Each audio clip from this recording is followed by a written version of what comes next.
After a series of delays, this year's numbers are finally out, and more people stayed away from the state fair.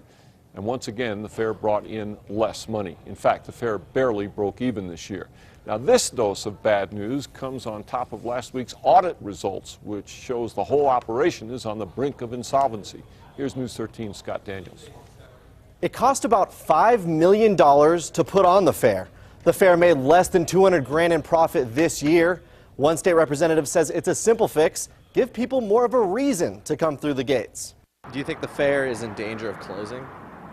Certainly not in the short term. State Senator Tim Keller represents the area in and around the fairgrounds. He thinks the state fair needs to be more ambitious if it wants to survive.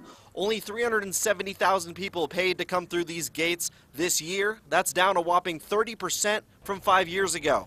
Keller wants more money to be spent on bigger acts. Better concerts and, whether it's the Bengal Tigers. But Expo New Mexico officials say that's easier said than done. The Willie Nelsons and the Clint Blacks, in better economic times, which the fair has done. But when the economy's not so good and there's not so much money in the budget. It's a catch-22. Expo New Mexico doesn't have enough money to hire bigger acts because the fair isn't making enough money.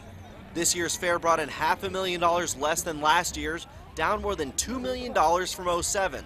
Trimming down the days the fair is open could be a start. Where you are looking at, shutting the doors, and we don't want that to happen. So we're just having to take a careful look at everything and try to ensure that we can keep the fair healthy through the lean times and slowly kind of nurse it back to health. If attendance doesn't turn around, the state fair could be scaled back even more. But the question is, in the long term, what makes the most sense? Is it Albuquerque Bernalillo County Fair? Is it a state fair? State fair officials say they haven't come up with any special ideas yet for next year to bring more people in. Back to you. All right, Scott, Expo New Mexico, which is the name that they give to the entire year-round operation, is supposed to cover its annual $14 million budget on its own. And about half of that money is supposed to come from the fair itself. Overall, Expo lost $5 million last year.